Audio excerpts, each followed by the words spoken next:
obligations. I'll sit in for a little while. Then I have to. Okay, no, I understand. Okay, so I'm starting. We're going to do the. Okay. Is Ruvain on? No, nobody is on yet. Shraga Fievel has been getting on a few mornings. I don't know what's with Shraga. He's got some He health was in issues. the hospital for a while. Oh yeah. Yeah. Okay, learning sponsors. Martin Lippman and family in memory of his wife, Marka Chana Bat Pinchas. Friends of Herb Jeremiah, Tzvi Ben Zev. Friends of Sam Coleman, Shmuel Ben Yaakov. Friends of Gideon Lazinski, Mordechai Shlomo Ben Meir. Bella and David Adler in memory of her father, Eliyahu Ben Yosef Cohen. Those who were inspired by our Rebbetzin Emerita, Sheila Shapiro, Sarah Estamanka Bat Mishlomi Yisachar, Gail and Leslie Kaplan in memory of their parents, Mushka Shprinza Bat Yosef Chaim Bechava, Hanan Ben Moshe Eliezer Vechana, Pesha Bat Shmuel Yitzchak Halevi V'Tzipora, Isra Ben Yoel Moshe Cohen Vechana, Rexford Friends of Gladys Sherman, Gutta Bat Meir, Michael Klein and Friends of Judah Klein, Yehuda Tzvi Ben Chaim, Marsha Brana in memory of her husband, Harav Yerachmiel Ben Shmuel, friends and family of Arthur Ritholtz, Mordechai Yudel Ben Baruch Leib HaKohen, friends and family of Siggy Bessler, Shalom Shraga Ben Dov. A month of learning by Reuven and Susan Podolsky, in memory of his mother, Fredel Bat Shraga Feivel, Bay Pizer in memory of her sister, Rivka Bat Abraham Michal Halevi, Michael and Judith Poretsky in memory of his brother, Avram Ben Gershon. A week of learning by Barbara Stern, in memory of her father, David Matka Ben Sev Vieta. Today also a day of learning by Milton Frank, in memory of his father, Yaakov Ben Moshe Amalia. And Hashem is having Aliyah, Crank Rafia, Veli Yeshua Shematzah, Open Israel, Good Kaben. Okay, so we're going to be at the Mishnah on was it Mem Gimel Amud Beis? Mem Daled Amud Beis, sorry. Mem Daled Amud Beis, the Mishnah, 1, 2, 3, 4 lines from the bottom. Okay, we got a lot of work to do. It's a big piece. Okay, Shor Shiyotzi L'Soka. Once an ox has been condemned to death to get stoned, Bigdishu Balav and Mugdash. If then it's the owner, remember it's forbidden, no longer belongs to it. If he dedicates it to the temple, it's not dedicated. Shchato Masar Aser. If he shechted it, the meat is also because it's already also to get any benefit. But if before the judgment was passed on it, then the owners dedicated to the temple mukdash, it's dedicated. And if he shechted it, it's mutter because the prohibition only happened after the judgment was passed down. Now, this is very important. What happens if he gave his ox over to a watchman? There are 4 watchmen. We take the 2, which is what? The 2 extremes, which is what? An unpaid watchman who's only responsible when he generally to the owner when he was negligent. L'shol, who's really responsible for everything unless the animal died in the process of working it. L'nosei sachar l'socher, we'll say for the moment that they're the same. That we'll say that they're the same, which is a paid watchman or a renter, who are responsible not only for negligence but also for what? For theft and for loss. Okay, and vis-a-vis, forget about to the owners. Vis-a-vis everybody else, they stay in place of the owner. Whatever the owner would have paid for that damage, they were responsible to watch it, and they have to pay others for that damage. Okay, and therefore what? Masham nezik shalem, muad masham nezik shalem. If it's a worn ox, they have to pay full damages. But tam masham nezik, and tam they pay half. Now, okay, so we just discussed what their obligation towards others. Later we'll discuss what their obligation is towards the owner of the ox. Okay, Tana Rabban, we learned in a brisa. Get ready. Shor shemis achelon reidimo. If an ox killed, okay, and now it gonna have to be killed. If until the judgment was passed down, machor, okay, machar or machar. If he sells it, it's a sale, at least for the plowing. Because always going to be. Remember that we learned it before. There's all problems of a mekach toast. The whole sale wasn't a sale for other reasons, but it's for us plowing. Ikdisha muktash. If he sanctified, it's sanctified. Because, like we said before, because he still owns it. Shechato, and if he shechted b'sar mutter, the meat is mutter because he still owns it. Zero show the base bala. And let's say the watchman quickly now the ox gored, but before the judgment took place, what did he do? He quickly says, "Listen," he returns it to the owner. Musar. He gave it back, and he's not going to have to pay the owners. Woo! Quick trick. He quickly give it back to the owner. Oh, hot potato, they give it back. But if he gives it back, but once the psak din that he has to be killed, that the ox has to be killed, then what happened? If he sells it, it's not a sale. If he dedicated to the temple, it's not a dedication. Shechato also. If he shechs it, the meat is also. Why? Because it's all forbidden to get benefits, not his. And once it was sentenced to death, if the watchman gives it back to the owner and a that's not a giving back. He says, doesn't matter. I don't even care if they sentence the ox to death. If the watchman gives it back to the owner, tough luck. It's given back, and it's the owner's problem, not the watchman. We'll see why. So what's the argument? How come the rabbis hold that after it's sentenced to death, the watchman gives it back, it's not given back? Rabbi Yaakov holds it is. So we first thought like this. Maybe it's like this. We have a problem. When an object is not visibly damaged, and a person who was watching it gives it back, in one respect, he gave it back. And this is, look, take a picture. It's exactly what you gave me is what I gave you back. There's an invisible damage to this, that the ox has to be killed. No, I give you back a piece of meat. It got full of milk and it's forbidden. I gave you back what you gave me. You don't see any difference. Okay, so now when a thing is not visibly damaged, is giving back. So we want to posit what that the rabbis say that invisible damage, or returning an invisibly damaged, so to speak, object is a return. Is not a return, pardon me. And Rabbi Yaakov says it's called return. That's what we want to propose. Let's take a look. He says, it must be like this. Is this the argument? But we're going to see in a minute why it can't be, and it's difficult. That we don't say if it's only forbidden to get benefit, but there's no visible damage. I can say, listen, here, we don't say, I gave it back to you, tough luck. He didn't give it back. Rabbi Yaakov holds no. Only bisur and all when it's only forbidden to get benefit, but there's no visible damage. Hari shel cholafenech on the recognizable damage. He can say, "Listen, I gave it back. What did you give me? I gave you back." That's the argument on Rabbi said that. It's not so. He says it can't be. You have to say the kuli alma only bisur no hari shel cholafenech. You have to say that everyone agrees that when there's invisible damage, it's only illegal damage of that it's forbidden. Everybody agrees you can give it back and say, "Tough luck, you got it." Okay. The imkain, okay, because if you're going to say what, but the rabbis hold it's not a return. Later on, we're going to learn Tzadi Bav in the Mishnah. Everyone agrees. The rabbis also agree. Let's say chametz and Pesach. You know that when Pesach comes, any chametz that a person owns in Pesach, the rabbis make it forbidden. Okay, it's a rabbinic prohibition. Any chametz that Pesach came, those obviously can't eat the chametz on Pesach. What about after Pesach?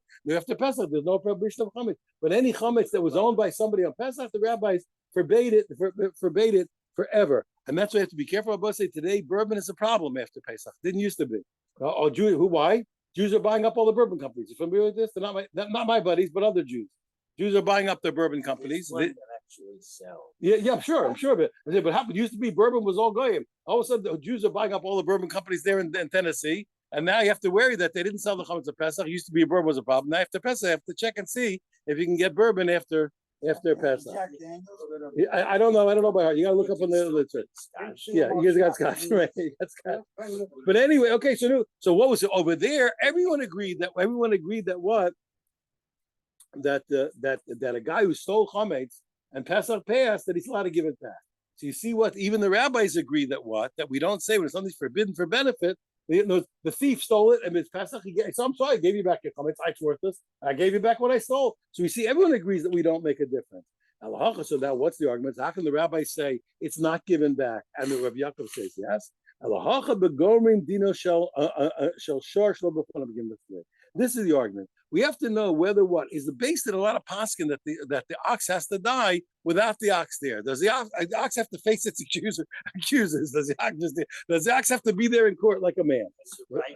He has the right to face the accuser. Yes, I'm saying he faces the accuser. Why? Right. The Rabbanan Sabre ain't going to the rabbis hold one that you can't judge an ox unless the ox is present. We'll see. The Amarle, and therefore what? So if the owner says to the borrower, he says, "Listen, yes, you can return. You.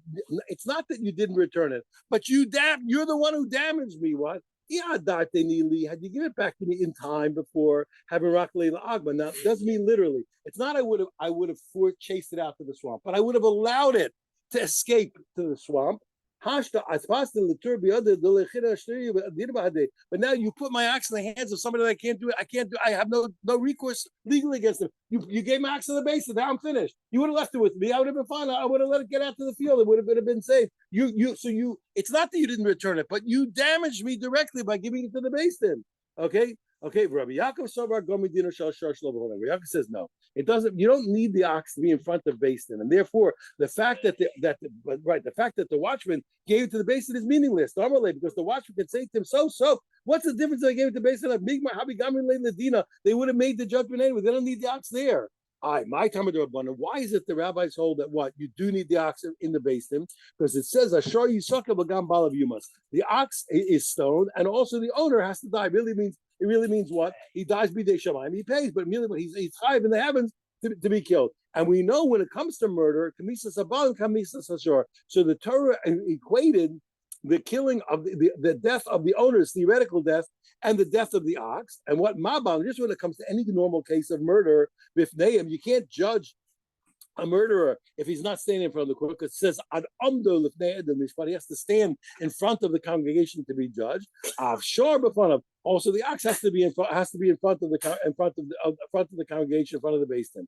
Rabbi Yaakov, so very good. So does Rabbi Yaakov also see that the Torah put the two things in that position? He says no. He says use your head. Bishlam b'balin b'nei tainenu. I can listen. I understand, even though it looks like they're equated, but since it only makes sense by the owners. Why does he have to stand in front of the court? He has to speak up for himself. What's the ox of the Ella Shore? By Taina, what's the shore going to speak up for himself? So it doesn't make sense to mystically compare them. It doesn't make any sense. So you don't compare them. Okay, good. So he said that's the real argument. Now, a little further, we said when you gave the ox over to these various watchmen, Tana Rabban, and we learned the Bryce, and now we're going to really analyze. And remember, keep in mind, we're going to be balancing the watchman's obligation to the people who were damaged by the ox, and also the watchman's obligation to the owner that he's watching it for. They're two different things. Okay, Tana Rabban, there are 4 watchmen that take the place of the owners and have to pay as if they were the owner. Who are they? Shomachinam, an unpaid watchman. Shoel, the borrower. No say Sachar about Socher, the paid watchman and the renter. All these people, they stand in place of the owner. Hargu, if the ox killed, okay, Tamin, if they're unwarned, Nerugin, the ox dies, Upaturin, Minapakofer, and just like the owner would have been, the shomer is potter from cover because you don't pay, there's no penance money by unwarned. But if the oxen are warned, Nerugin, the ox has to be killed, and the watchman has to pay the penance just like the owner would have paid it. And also what? And they also have to pay back the ox to the owner because they didn't watch it. What? To the original owner of the ox. So he gets double. He has to pay the people who are damaged, and he has to pay the guy who he's supposed to watch for. Accepting a shomachinam. Why? Because now we're going to see in a minute. Why is shomachinam different? We're going to say, did he watch it or didn't he watch it? Let's take a look. The Gemara says, Amri, they said, this doesn't make any sense. How can you single out the shomachinam and say he doesn't have to pay back the owner, and this is what he does? What's going on over here? He says, or he has to pay the other people, does have to pay the owner, doesn't have to pay the owner. What case could satisfy all of these laws? Amri, they said, hey, Ridami, what on earth is the case? He says, Idenatre, if we watched it properly, okay, and that's why what? So then, if you watched it properly, I feel why was it only the unpaid watchman who doesn't have to pay? Everybody should be exempt from paying. Be the low not trained. If it wasn't watched, I feel then even the unpaid watchman, if he was negligent, didn't watch, he also has to pay. So how did you get a case with it? No, and everyone else, yes. That's hard. Okay, now I'm going to tell you. Give me 1 second, and I'm going to point out one thing. It's very important. Okay, I'll just answer and then I'll put out one. He said, don't worry. The Natre Shmir Pachusa, he did a less than excellent watching. Below Natre Shmir Ma'ula, and it did not do an excellent watching. What's a less than excellent watching? Here, you put up a door that can stand under a normal wind. What's an excellent watching? They stand up even to an unnatural wind. Okay, so he did a Shmir Pachusa, he did a door for a natural wind. Below Natre Shmir Ma'ula, didn't do an excellent watching that would stand up even to an unnatural wind.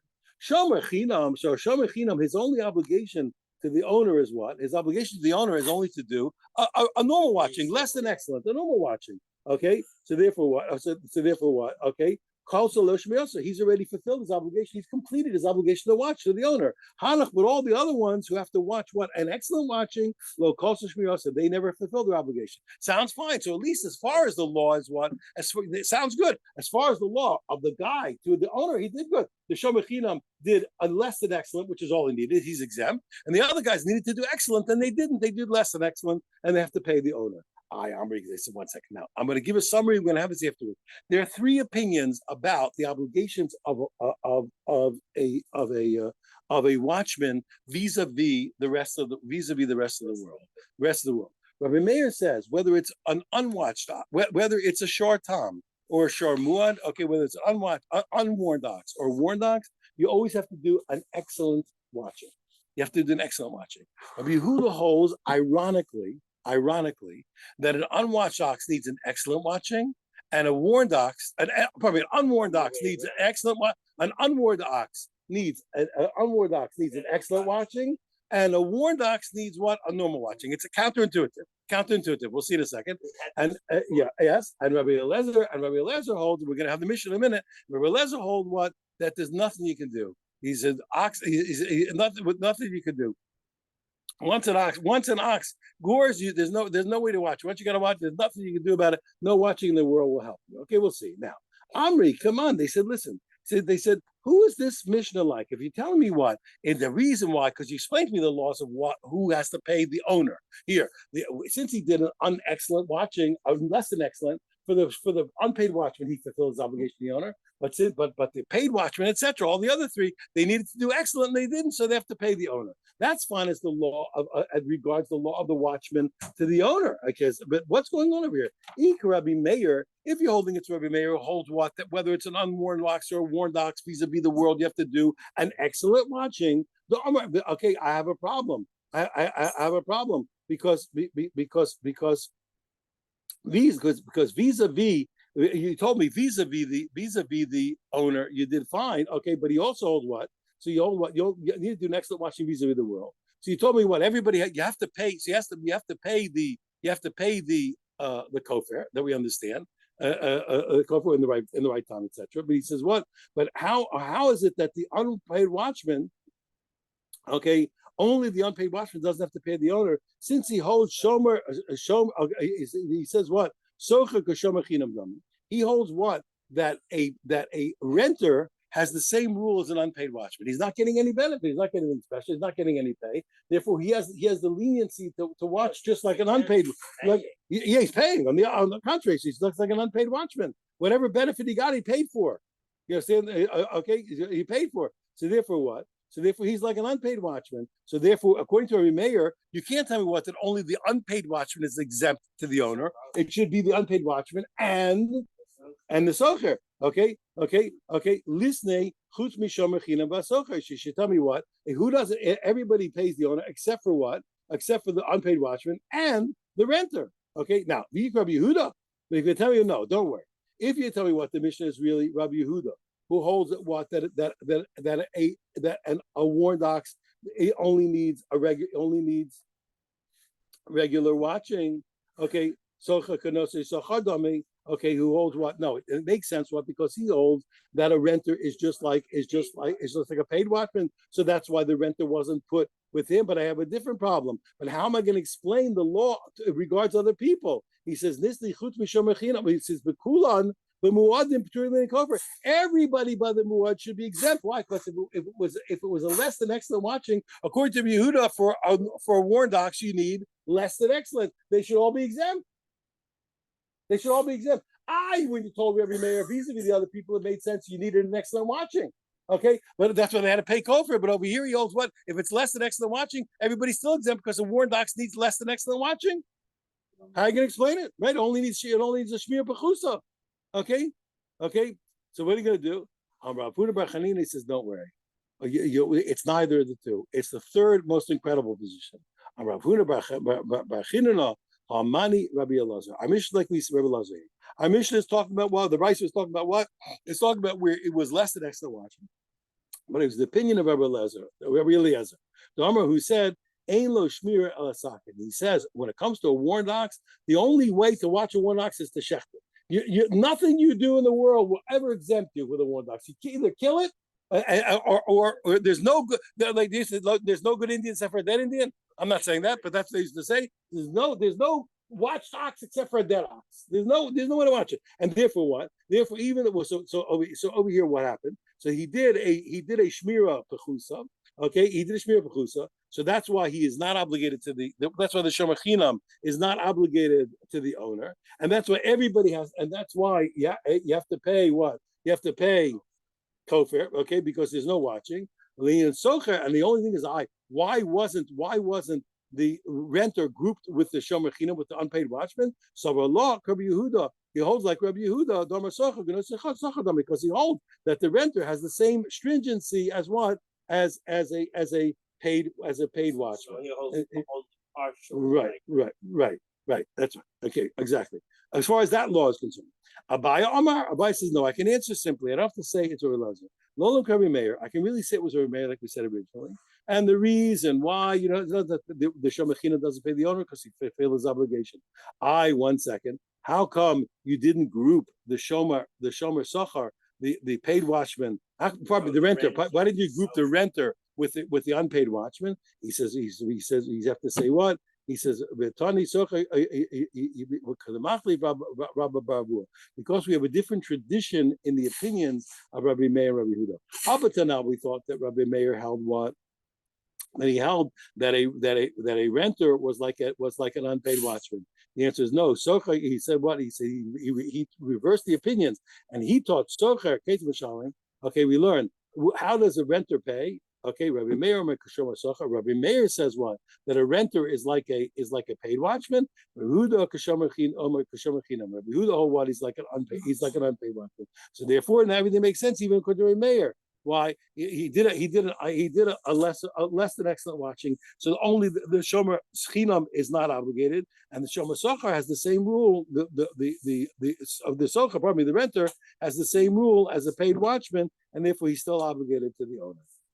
Amar Rabbi Lazar said, incredible din. He said, Maser the shomer chinam. Okay, if a person gave his ox to an unpaid watchman, the hazik, and it did damage, chayev. Okay, the unpaid watchman has to pay for the damage that it did. Who's ox? But if the ox was gored, was damaged, Potter, he's exempt. It's very strange. Amri Echidam said, how's it possible? I understand. In general, and I want to make it clear, in general, if anybody says they're going to watch something, they have to watch it from all types of damages, whether it will damage or whether it will get damaged. What's going on over here? The only possibility is, be careful over here, no one has to say, I accept the obligation to guard it from damages. That's automatic. The only way you can get out of it is the opposite way. A guy says, I'm only going to guard it on condition that I'm not obligated.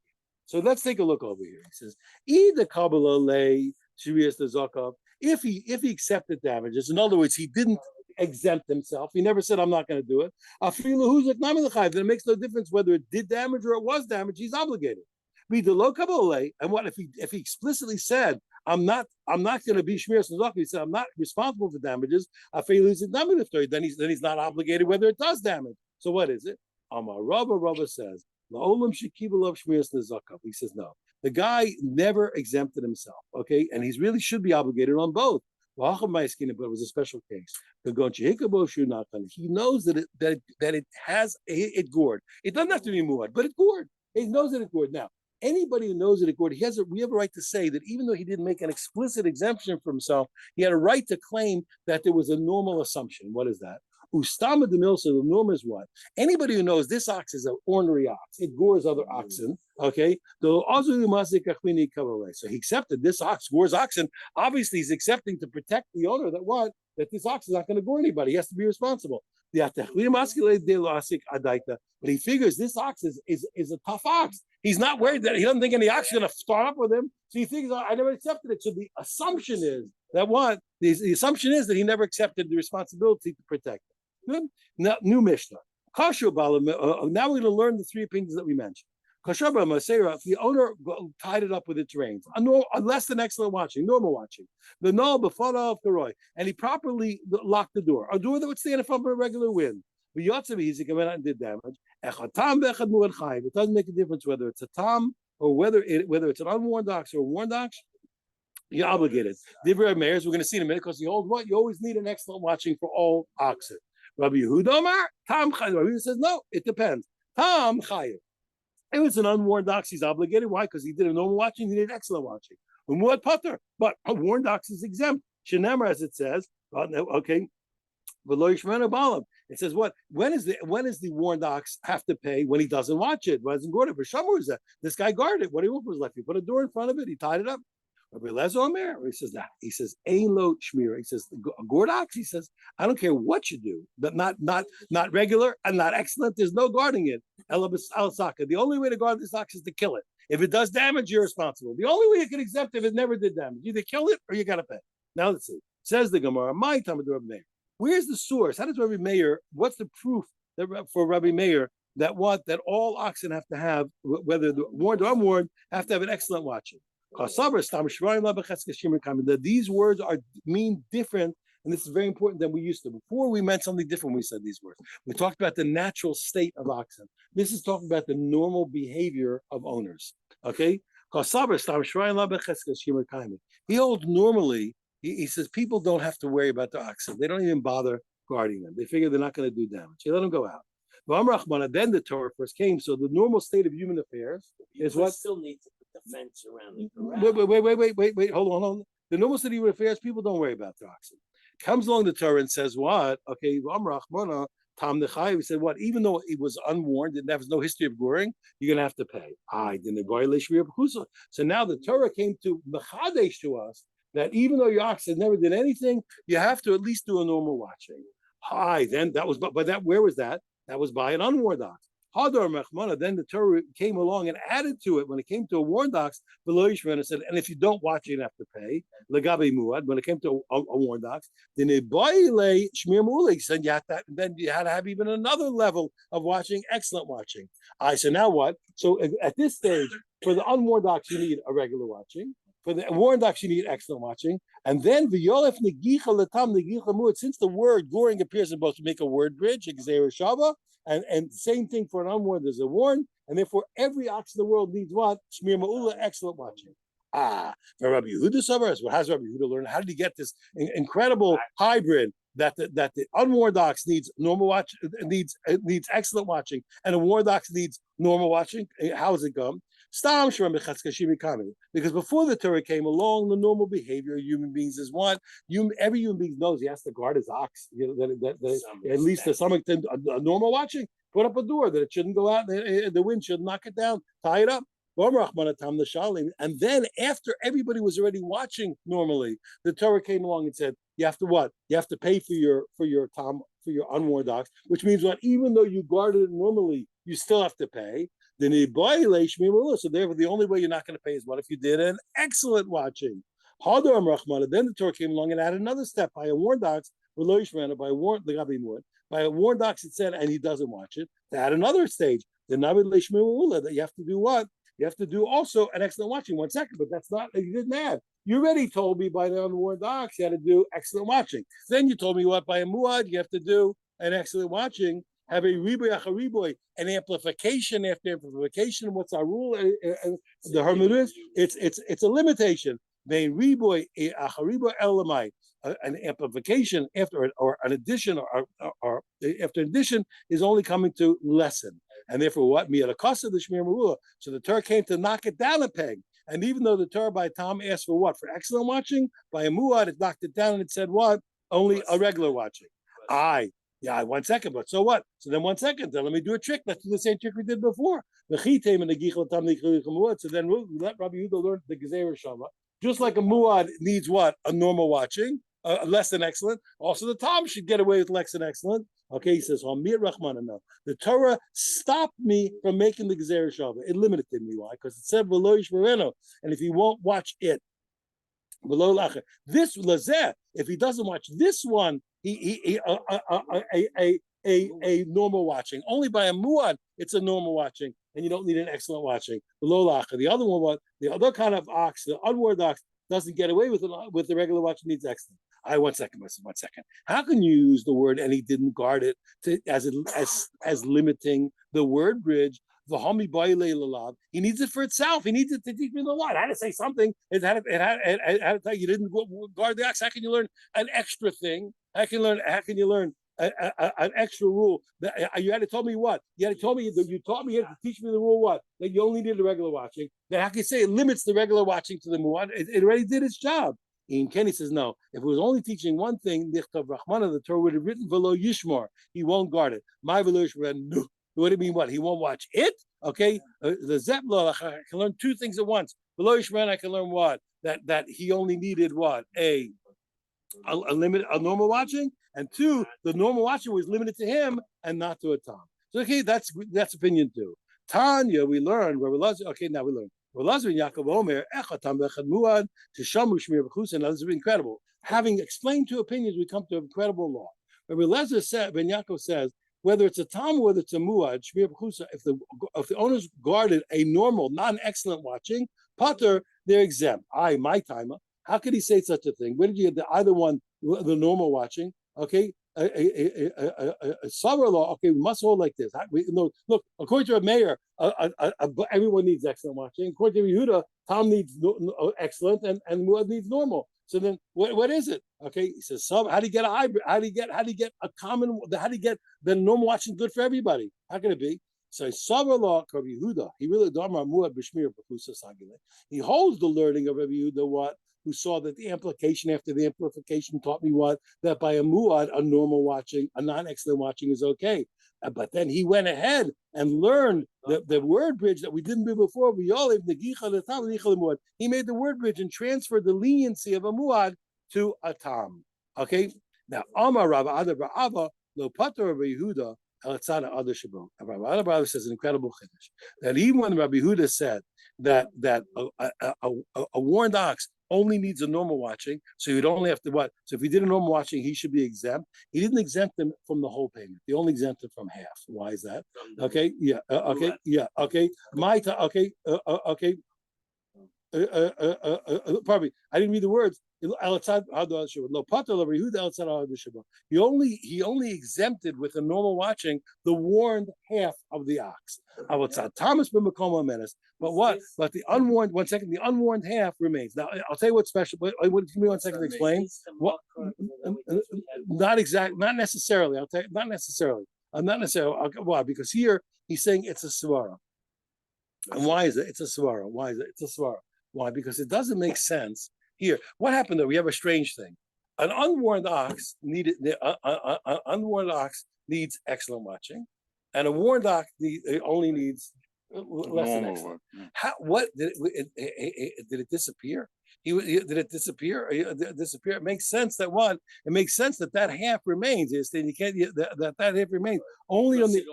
It's because and it started right, and it started out that way. Sniffy says it does. Yeah. That's what I think. Okay, I don't explain it that well, but that's what it says. Amar Rabbi Yehuda. Okay, now Amar. I tell you an incredible thing. Amar Rav. Rav says also based on these two opinions. Muad lekaren yamin and muad lekaren small. Now be careful. He says an ox that's been warned for the right horn is not warned for the left horn. Be careful. It's not what you think. It means an ox that always gored animals to the right, but it ignored animals to the left. Okay, that it's muad to the right side and not muad for the left side. Now, wait, so I'm not done yet. But listen, 1 second.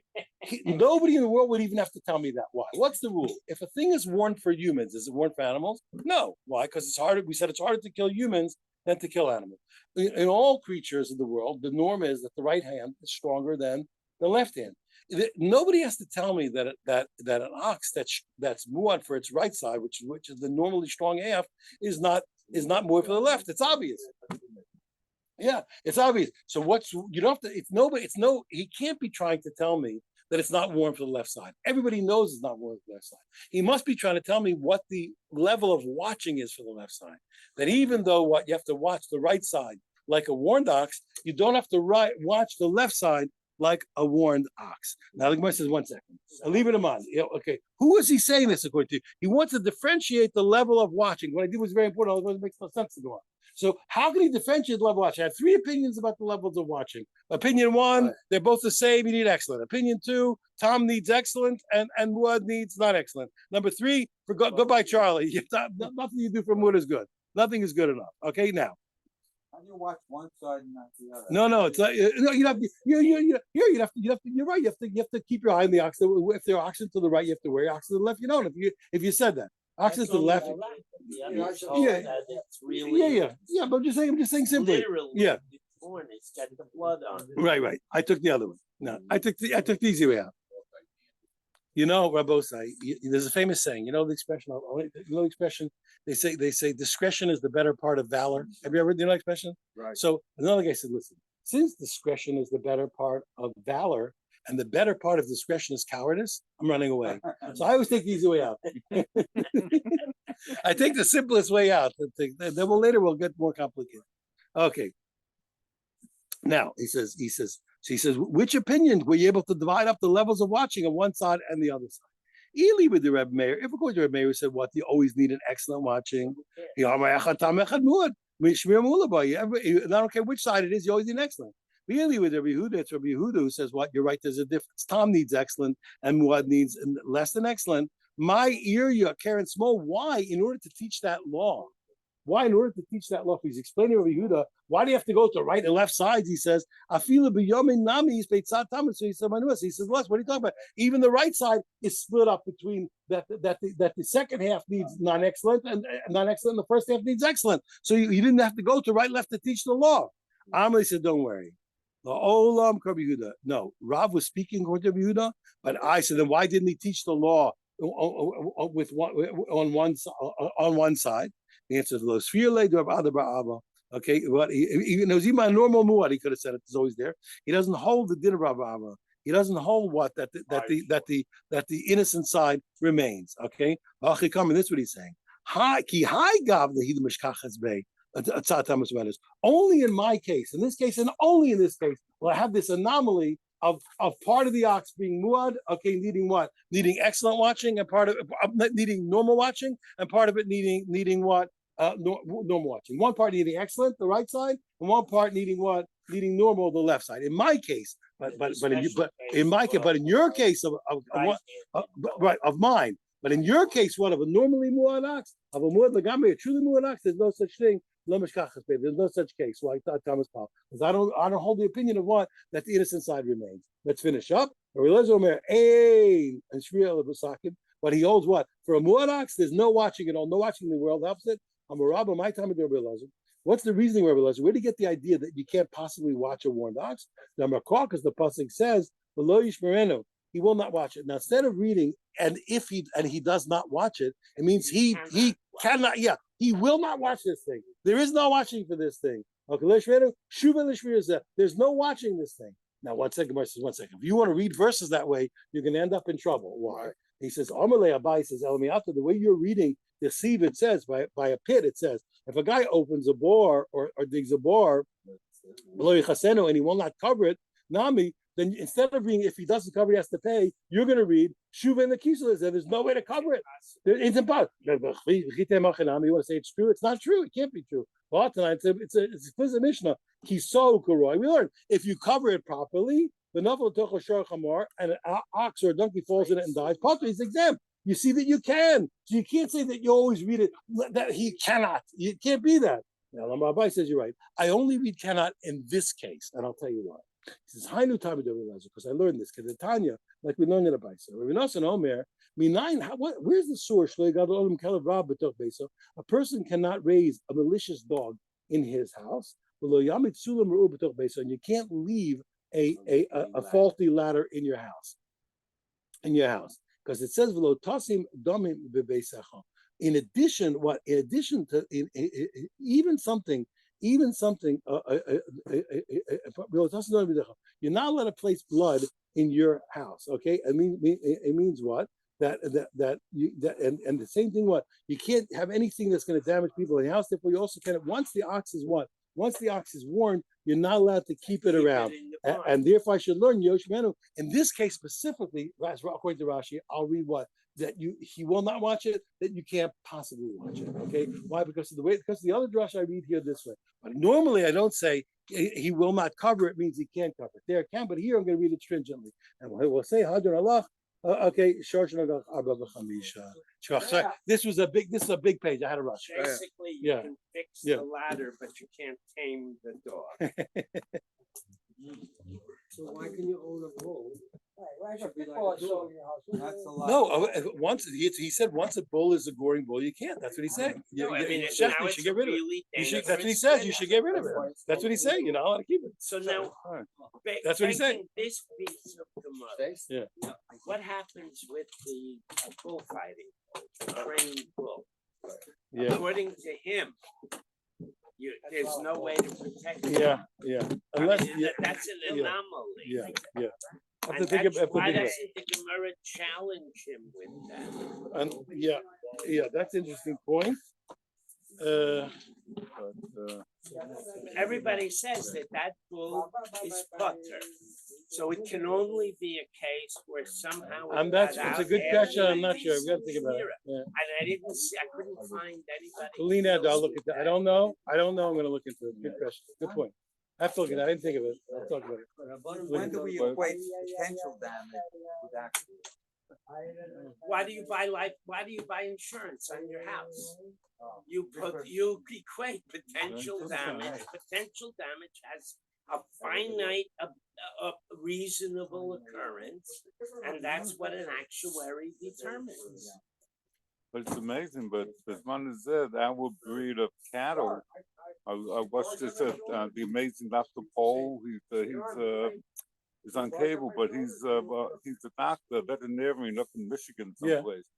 And it comes out that our breed of cattle, the males by the age of 6 months, either have to be castrated or sorted. Otherwise, They'll they're kill violent. each other. They'll But kill that's each other. because of They'll kill hormones. each other. Yeah, Yeah, But well, they they all were be- no different in those days. yeah, but we're talking about a carbon that has to be the second year. There's Yeah, no but way the in point- heck are you going to handle a The 2-year-old no, bull with mine is that. No, the emes is that they will only save a few bulls because just like you need a breeding bull, Right, and that's others, that's what I'm saying. A regular, you look at the Chumash, it would take there sukkahs. aren't. That bull is not what we think of a bull. It's a completely different breed. It was a much more well, they're docile breed. There had to be. Otherwise, Every ox would have been born to Yeah. the city. yeah. They weren't showing the pictures. They had 5 cowboys trying to put Yeah, it's down frightening. They're this frightening. bull. Yeah, but It's unbelievable. They're What these frightening. They're guys frightening. went through. One guy he listen, threw, what the other guy about, he that's what rodeos are all. Yeah. Yeah. On both sides. Those Good bulls buck. are Good buck. typically Everything. party. What? Those More bulls dough. are typically until they're aroused. Thank you, Rabbi. When you have a bullfight, they actually have got guys that stick them. Yeah, that's the And boy. with Yeah, the rodeo, they whip them. yeah. They arouse them before the bullfighter or the cowboy gets involved. But Did you ever go to a rodeo? And I've went seen it, I once never to a went. rodeo, and I would never go again because of it's abusive to the animals. there are other things in the radio that I don't see. What's the? I can understand roping Bullfight? Bull, I never went. Oh, let I me tell ro- you a great a story. rodeo. There is a restaurant in Madrid Oh. that makes a big deal about they acquire the testicles of the bull that's killed in the bullfight, and they make a dish out of it, and it's very expensive. It's like 1,000 euros, and you have to make a reservation months in advance. So a friend of mine decides he wants to see what this is all about. And he goes makes the reservation, he flies to Spain, he orders the cajones del toro and a procession of waiters wheel out a cart with a large golden dome, and they lift the dome, and instead of things this big, there's two things this big. So he says to the waiter, "What's going on? Where are the cajones del toro?" He says, "Senor, sometimes the bull he wins." There used to be a restaurant a long time ago, El Gaucho in Yerushalayim, Yeah, I remember. and on the menu was Where cajones. whatever it was. I don't Yeah. know. I Hey, didn't order it. you know, Yeah, why not? they, You know, you have to Traber the bull. Yeah, there's no, I don't think it's not like a heart that, you know. What? No, it's considered, I mean, legitimately, it's a delicacy. I never, how come nobody eats the aver of The a what? bull? Oh, no, well. It doesn't make you a bad person. Listen, they eat tripe, they eat brains. I mean, you Yeah. make use of, in a culture. First of all, the animals, like, why do we have like braised meat, brisket and stuff? Originally, you didn't kill the cow. You never used the bull because they could be violent. And you never killed the cow till it stopped giving milk. It was 8 or 9 years old. It was tough as can be. So you had to braise the meat to make it edible. Today we use calves. Most of the meat. Today they kill them after 3 months. It's most a of the meat we factory. eat is calves. Yeah, but they fatten them up Yeah. because we want tender meat. So they put them in a corral that's too big for it to move around, so that it doesn't get any Yeah, well, that's exercise, all- and the The muscles white are. veal, it's never. What whitefield is? Whitefield is It's an never- is a naphel. Oh, is it? Yeah, No, I mean no, I it's thought a they keep 'em in a Ebor. dark. No. The redder veal is a newborn that's shechted, but the white veal is where they take it out of the mother. Oh. Which halachically, if you shech the mother first, you don't Shech even the have mother, to yeah. shech the thing is, you just bang it on the head. Be well. Okay. I appreciate your shinui today. I figured we'll make a link to the post.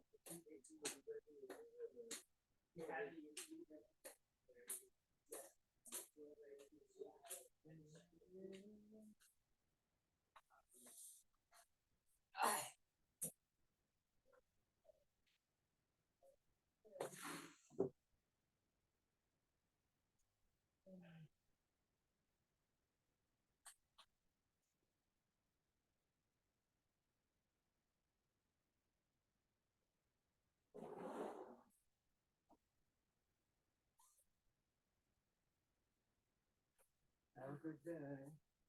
Thank you, you too.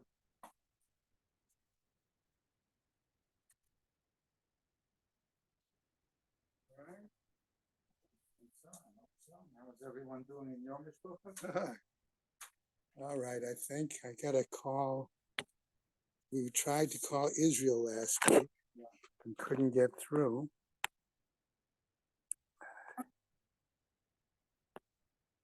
So we gotta try to call today and see what's doing.